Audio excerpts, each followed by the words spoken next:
BNP Jamaat জোট সরকারের ক্ষমতার কেন্দ্রবিন্দু হিসেবে পরিচিতি পায় বনানীর হাওয়া ভবন। সে সময় ভবনটির মূল আকর্ষণ ছিল তারেক রহমান।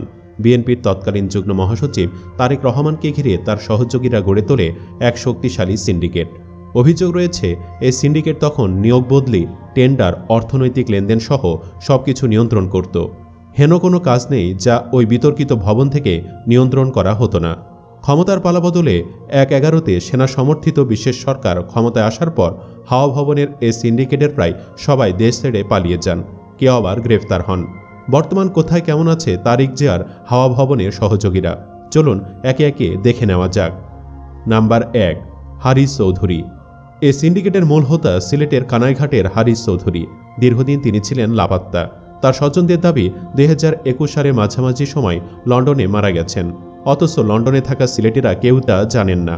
ফলে মৃত্যুর খবর অনেকে বিশ্বাস করতে পারছিলেন না।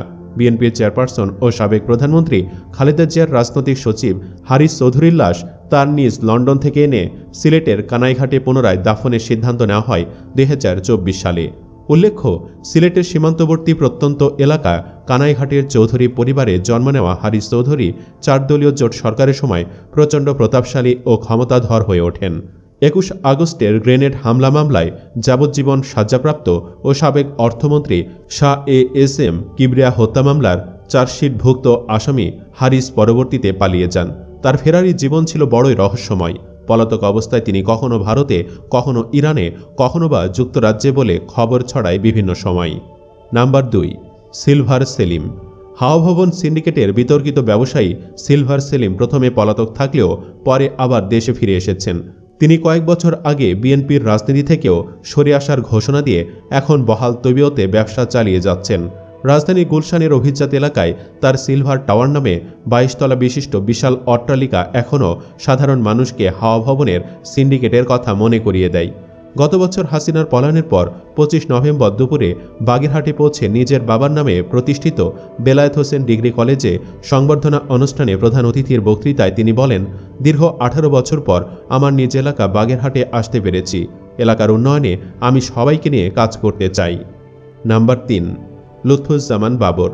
হাওয়া ভবনে নিয়মিত যাতায়াত ছিল লুৎফুজ্জামান বাবরের। সাবেক স্বরাষ্ট্র প্রতিমন্ত্রী লুৎফুজ্জামান বাবর বিভিন্ন মামলায় বিচারাধীন আসামি হিসেবে কারাগারে থেকেছেন। হাসিনার পলায়নের পর তাকে মুক্তি দেওয়া হয়েছে। বর্তমান তিনি দলটিতে অনেকটাই উপেক্ষিত। লুৎফুজ্জামান বাবরকে ঘিরে বিএনপিতে এক ধরনের অস্বস্তি যে রয়েছে তা স্পষ্ট, আর এটি ২০০৮ সাল থেকেই বিদ্যমান। সে সময় বাবর কারাবন্দী থাকা অবস্থাতেই নবম জাতীয় সংসদ নির্বাচন অনুষ্ঠিত হয়। বিএনপি তার আসনে অন্য একজনকে মনোনয়ন দিলেও বাবর কারাগার থেকেই স্বতন্ত্র প্রার্থী হিসেবে নির্বাচনে অংশ নেন। স্বতন্ত্র প্রার্থী হওয়ায় ২০০৮ সালের ২৭শে ডিসেম্বর ভোট গ্রহণের মাত্র ৩ দিন আগে শৃঙ্খলা ভঙ্গের অভিযোগে বিএনপি তাকে দল থেকে বহিষ্কার করে। সেই সময় তিনি দলের কেন্দ্রীয় প্রকাশনা সম্পাদক ছিলেন। যদিও এই বহিষ্কারাদেশ দীর্ঘস্থায়ী হয়নি, তবে বহিষ্কারাদেশ প্রত্যাহার হলেও গত ১৭ বছর ধরে বাবরকে বিএনপির কোনো দলীয় পদে রাখা হয়নি। নাম্বার ৪, তারেক রহমান। ক্ষমতার কেন্দ্রবিন্দু হাওয়া ভবনের যুবরাজ হিসেবে পরিচিত তারেক রহমান ১/১১-এর পর গ্রেফতার হয়ে দীর্ঘ প্রায় ১.৫ বছর কারাবন্দী ছিলেন। পরে আদালতের নির্দেশে উন্নত চিকিৎসার জন্য তিনি লন্ডনে যান। সেখানে অনেকটা তিনি স্ত্রী ও কন্যা নিয়ে স্বেচ্ছা নির্বাসিত জীবনযাপন করছেন। আর সুবিধাভোগীরা কেউ দেশে, কেউ বিদেশে পালিয়ে রয়েছেন। হাওয়া ভবনে তারেক রহমানের সহযোগীরা তারেক রহমানের আশীর্বাদে ও তার নাম ভাঙিয়ে কোটি কোটি টাকা কামালেও তাদের অনেকে ছিলেন অযোগ্য ও স্বল্প শিক্ষিত। কারো কারো পরিচিতি ছিল অস্ত্রধারী ক্যাডার হিসেবে। তারেককে ব্যবহার করে কতটা অর্থ উপার্জন করা যায় তারা সে প্রতিযোগিতায় মেতে থাকত। বিএনপি জামায়াতের ৫ বছর এরা ছিলেন তারেকের প্রিয়ভাজন, পরামর্শক ও অলিখিত উপদেষ্টা। Number ৫, OC Hamid. OC Hamid ছিলেন পুলিশ বিভাগে মূর্তিমান আতঙ্ক। একসময় রাজধানীর একটি থানার ওসি ছিলেন তিনি। পরে দুর্নীতির দায়ে চাকুরিচ্যুত হন। পুলিশ বিভাগে নিয়োগ বদলি ও পদোন্নতিতে তার হাত ছিল অনেক লম্বা। অভিযোগ রয়েছে এই বিভাগে তদবির করে ৫ বছরে শত কোটি টাকার মালিক বনে যান তিনি। পরবর্তী এই ওসি হামিদকে বিনা কাউন্সিলে সরাসরি গাইবান্ধার জেলা বিএনপির সভাপতি হিসাবে চাপিয়ে দেন তারেক রহমান। তাকে জেলা বিএনপির সভাপতি বানানোর জন্য বঞ্চিত করা হয় গাইবান্ধার অন্যান্য ত্যাগী নেতাকে। নাম্বার ৬, নুরুদ্দিন অপু। নুরুদ্দিন অপু দীর্ঘ কয়েক বছর মালয়েশিয়ার সেকেন্ড হোমে রাজকীয় জীবন কাটিয়ে ২০২১ সালে হঠাৎ করে দেশে ফিরে আসেন। তিনি আগে হাওয়া মামলায় কিছুদিন জেলে গেলেও দ্রুতই সেখান থেকে বের হয়ে আসেন। এরপর একাদশ জাতীয় নির্বাচনে হাওয়া ভবনের বহুল বিতর্কিত নুরুদ্দিন অপু বিএনপি থেকে শরীয়তপুরে নিজের আসনে ধানের শীষ প্রতীকে মনোনয়নও পান। নির্বাচনে কদিন আগে তার মতিঝিলের ব্যবসায়ী কার্যালয় থেকে র্যাব নগদ প্রায় 8.5 কোটি টাকা উদ্ধার করে। সে টাকা উদ্ধার মামলায় অর্থাৎ অর্থ পাচার মামলায় অপু দীর্ঘদিন কারাগারে থেকেছেন। 7 বছর আগে মতিঝিল থানায় করা সন্ত্রাস বিরোধী আইনের মামলা থেকে 2024 সালে খালাস পেয়েছেন মিয়া নুরুদ্দিন অপু। তিনি বিএনপির ভারপ্রাপ্ত চেয়ারম্যান তারেক রহমানের সাবেক সহকারী একান্ত সচিব। নাম্বার 7, হেলেন জেরিন খান।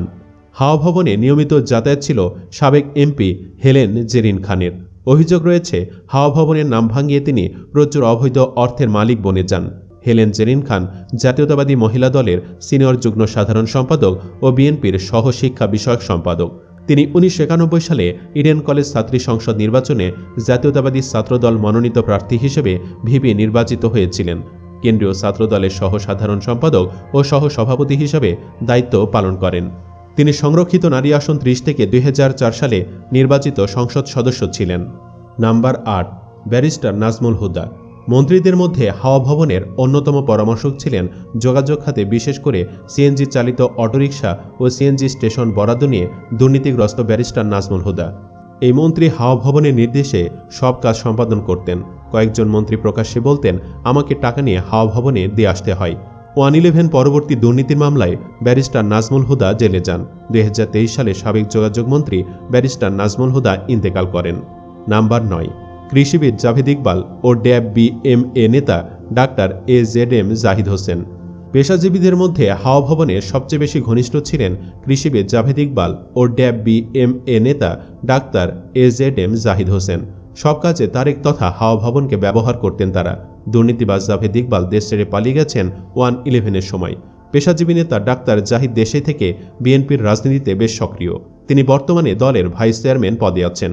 অভিযোগ রয়েছে সে সময় ডাক্তারদের চাপ দিয়ে শেয়ার নিয়ে ডেল্টা ফার্মা নামে ঔষধ কোম্পানি গড়ে তুলেছেন, যার বেশিরভাগ মালিকানা তারেক রহমান। অভিযোগ আছে এরা ওই সময় স্বাস্থ্য ও কৃষি মন্ত্রণালয়ের নিয়ন্ত্রক ছিলেন। ছিল দোদণ্ড প্রতাপ। হাওয়া ভবনের নাম ভাঙিয়ে তারা কোটি কোটি টাকা সম্পদের মালিক হয়েছেন বলে প্রচার আছে। নাম্বার 10, গিয়াসউদ্দিন আল মামুন।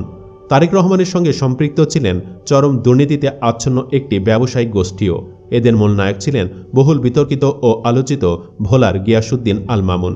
দীর্ঘদিন জেল খাটার পর 2024 সালে জামিন পান বিএনপির সিনিয়র ভাইস চেয়ারম্যান তারেক রহমানের বন্ধু গিয়াসউদ্দিন আল মামুন। তাই গিয়াসউদ্দিন আল মামুনকে নতুন করে পরিচয় করিয়ে দেওয়ার কিছু নেই। ভদ্রলোকের সাথে কোনো এক সময় বাংলাদেশ ন্যাশনালিস্ট পার্টি বিএনপি এর ভারপ্রাপ্ত চেয়ারম্যান তারেক রহমানের সখ্যতা থাকলেও বর্তমানে কোনো রকমের যোগাযোগ নেই বলে বিএনপির যথাযথ কর্তৃপক্ষ নিশ্চিত করেছেন। তা সত্ত্বেও তিনি এখনও বিএনপির প্রভাব খাটিয়ে বিভিন্ন অপকর্মের সাথে নতুন করে যুক্ত হচ্ছেন। সম্প্রতি তার এমন একটি অপকর্মের বিস্তারিত অনুসন্ধানে জানা যায়, রাজধানী ঢাকার বনানী আবাসিক এলাকার ই ব্লকে 5 কাঠা জমিসহ 6 তলা ভবন নিজের প্রভাব খাটিয়ে মাত্র 9,50,00,000 টাকায় হস্তান্তর করতে এর মালিককে এক প্রকারের বাধ্য করেছেন। এমন আরও অন্তত 50 জন ব্যক্তি আছেন যারা হাওয়া ভবনে তারেক রহমানের সহযোগী ছিলেন। এদের অনেকে মারা গেছেন, কেউ বিদেশে, কেউ আবার জেল থেকে মুক্ত হয়ে নতুন করে রাজনীতিতে সক্রিয় হচ্ছেন। 111-এ ক্ষমতার পট পরিবর্তনের পর প্রতিটি জাতীয় দৈনিকে ফলাও করে হাওয়া ভবনের কর্ণধারদের লুটপাটের কাহিনী প্রকাশ হয়। সুপ্রিয় দর্শক, আপনার কি মনে হয় আসলেই হাওয়া ভবনের কুশীলবরা দুর্নীতির সাথে যুক্ত ছিলেন? হাওয়া ভবনে আপনার কি ধারণা? কমেন্ট বক্সে জানিয়ে দিন আপনার মতামত। ভিডিও ভালো লাগলে লাইক দিন এবং শেয়ার করুন। চ্যানেলটি এখনও সাবস্ক্রাইব করে না থাকলে সাবস্ক্রাইব করুন। ধন্যবাদ।